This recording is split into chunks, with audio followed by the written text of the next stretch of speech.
Hello, in this video I want to show you how to retreat in Warhammer Age of Sigmar 4.0. To do this, first you will need to pick your unit that is in the combat and you need to be in your movement phase. When you selected that unit, in this case those Stormcast Eternals, we can grab one dice, then roll it, and we're gonna deal D3 mortal wounds to the unit that is retreating.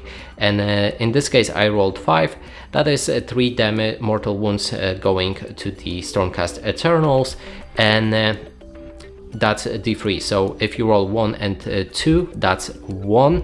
When you roll 2 and 3 and 4, that's 2, and when you roll 5 and 6, that's 3. So as I mentioned, 3 damage goes to the Stormcast Eternals, but on the other side we can just move that unit on the normal move range of it.